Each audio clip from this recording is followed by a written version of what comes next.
Dr.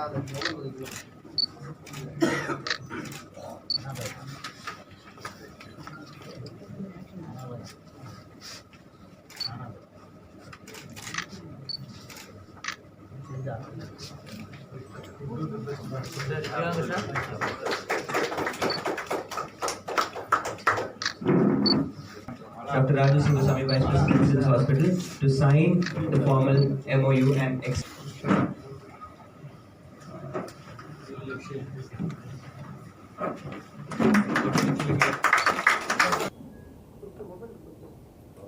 National health care Wales யூகேயில் இன்றைக்கி ஒரு எம்ஓயு சைன் பண்ணியிருக்கோம். இந்த எம்ஓயுனால் இந்திய மாணவர்களுக்கும் இங்கே சிம்ஸ் மருத்துவமனையில் இருக்கிற டாக்டர்ஸ் அவங்களுக்கும் எக்ஸ்சேஞ்ச் ப்ரோக்ராம்ஸ் பண்ணுறதா நாங்கள் நிறையா பிளான் பண்ணியிருக்கோம். அதன் மூலிமா சிம்ஸ் மருத்துவமனையில் இருக்கிற டாக்டர்ஸ் எப்போவுமே புது டெக்னிக்ஸை கற்றுக்கணுன்னு ஆசைப்படுவாங்க. நம்மக்கிட்ட இருக்கிற டெக்னிக்ஸை வெளிநாட்டு இருக்கிறவங்களுக்கு கற்றுக் கொடுக்கணும்னு நினைப்பாங்க. அந்த மாதிரி ஒரு ஆப்பர்ச்சுனிட்டியாக இதை கருதி இன்றைக்கி இந்த எம்ஓஐ சைன் பண்ணியிருக்கிறோம். இன்றைக்கி சிம்ஸில் டாக்டர் ரஞ்சன் மகபத்ரா அவர்களுடைய டிபார்ட்மெண்ட்டில் நம்ம போன் மேரோ டிரான்ஸ்பிளான்ட்டுக்காக ஒரு தேட்டர் ஒன்று ஓப்பன் பண்ணியிருக்கிறோம். அது சிட்டியில் இன்றைக்கி ஒரு யூனிக்காக பண்ணியிருக்கிறோம். அதாவது 2 படுக்கைகள் கொண்டது. அது தேட்டர்னால் இது லாங் டைம் ஒரு தேட்டரில் ஒரு மனிதன் ரொம்ப நேரத்துக்கு இருக்க முடியாது.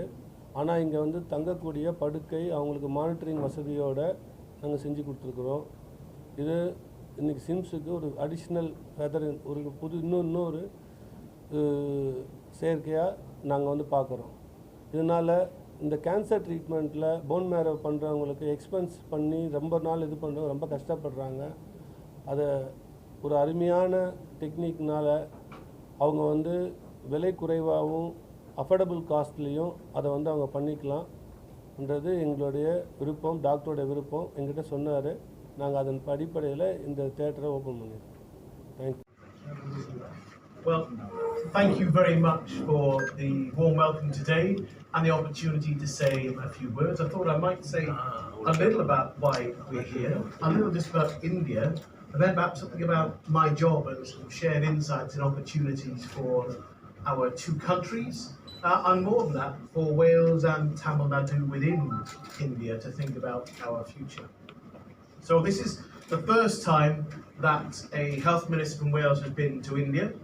And it's the deliberate opportunity in the 4th year of the BAPIO initiative, the medical training initiative that Keshar mentioned, to support that activity, because it's a really important activity for Wales, but also I think for India too, because we now have had a pipeline over 4 years of about 100 doctors each year coming into our National Health Service in Wales, working for 2 years. They're providing direct patient care, because if they weren't doing that, they wouldn't get the proper learning and training opportunity. And at the end of that 2 years, they then return to India. So the insights and the skills, and people learn good and bad things when you learn. I certainly through my life have learned from making mistakes and getting things wrong and seeing other people do that, just as getting things right. To come back and then to be able to apply that to the health service here in India. And it's more than that, of course, because there's something about the relationship between India, Wales and the United Kingdom anyway, and not just about the many centuries of the past, but my own responsibilities. The National Health Service was created more than 70 years ago. It was created by a model from Wales by a Welsh politician, Aneurin Bevan. And so we're really proud of the fact that the National Health Service of the United Kingdom was born in Wales. And 70 years ago in the United Kingdom, people still faced a choice between whether to pay their medical bills, whether to pay their heating, or whether to buy food. And that was a really difficult choice for lots and lots of families. So after the Second World War, we decided to pool our resources. We decided that we would pay from taxes to create a national health service owned by the government on behalf of the people. And that meant that every single family within the United Kingdom has free healthcare. So whatever your means, whatever your social background, the National Health Service is there for you. There is no financial limit to treatment you can have. It is simply about the ability of the health service to provide it.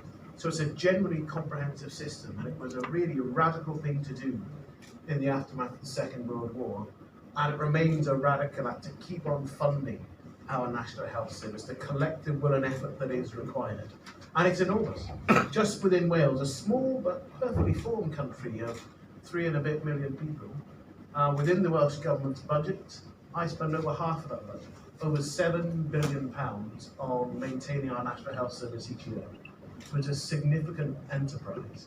It's the largest employer within Wales, so it has a significant economic reach as a direct employer. But as all of you know, in creating and sustaining a health service, well, the health service doesn't make its own bandages.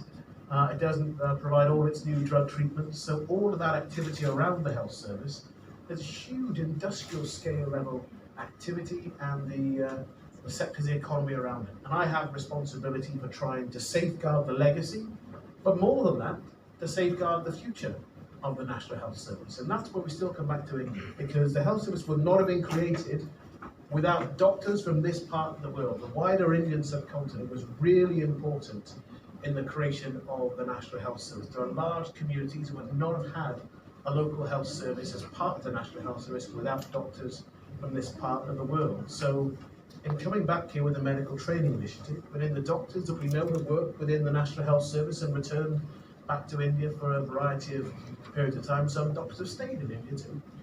And that's part of the story. It's an international success story, the National Health Service. And in doing so, it's not just changed the nature of treatment, but I actually think that Britain and Wales certainly is a better place for having a wider variety of people to call that part of the world their home, and to still be proud of who and what they are. Just as I'm proud to have been born in Zambia, I'm proud to be the Minister for Health in Wales, and I'm proud that my son has heritage in Cornwall of his mother's side in Ireland too. You can be proud of who you are and call more than one part of the world your home. And the health service is very much a visible way to see that made real.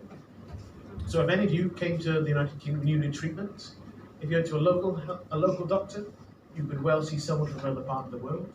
If you went into a hospital and you needed an operation, you would always certainly have a number of people in different parts of the world who would be helping treat you. And so when we think about that as our past, well, the future is that as well.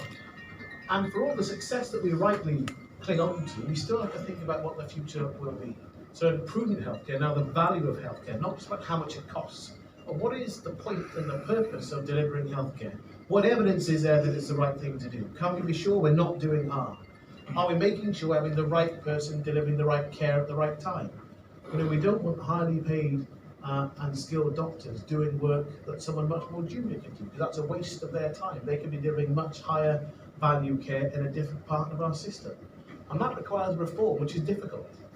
And it's difficult if people get used to working in a certain way, and to change that isn't always easy. You need leadership to do that, not just the minister, and I had the opportunity to meet your minister informally recently, but other people across our whole system. Not just people like the chairman who wants to enable and empower and expect people to do more and to do better, but your clinicians as well to talk with their peers, because I know, as the minister, I'd love it if everyone did what I thought was the right thing because I'm a charming young man and they should do what I think is right. But actually, lots of people in the health service are not at all interested in that. Whereas if one of their clinical leaders or peers says there's a better way of doing our job, and we can gain much greater value with the money and the resource we have, and would make our job a better job, well, actually, that's really powerful. So it's leadership at different levels. And we need to do something that is thinking about what Bevan said, and Aaron Bevan, that famous Welshman who created the National Health Service, he's quoted all the time. One of my favourite Aaron Bevan quotes is that the National Health Service should always be inadequate. And he didn't mean it should be a bad service that treated people poorly. He meant the National Health Service should always be looking at what it can do better. What is the next discovery, the next opportunity? How do we understand the thirst for knowledge to understand that? How do we then understand how to apply that? And when we have something that is successful, how do we then transfer that across our service? A good practice not being an island, but being expected and demanded across our service, but also that thirst for knowledge and innovation. So it's a big challenge, but it's a big opportunity.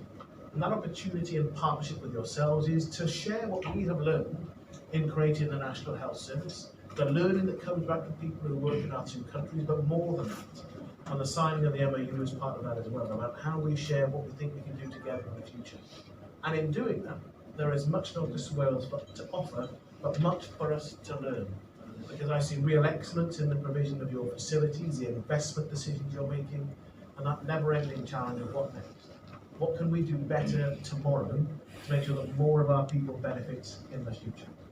So we could actually be proud of our shared past, the history of Indian physicians, not just the doctors, but also the nurses and the therapists are also part of our success story. We're proud of that, but prouder still of the choices that we will make together to improve the healthcare system both in Wales and the United Kingdom, but also here in India as well. It's a real pleasure to be here in India for the first time with my family as well. We've had an amazing welcome. I cannot overstate how delighted and humbled I am by the welcome we've had in every single place that we've been. But I look forward, hopefully, to coming back in the future and to celebrating more of our shared success in the world we still will choose to create. Many thanks.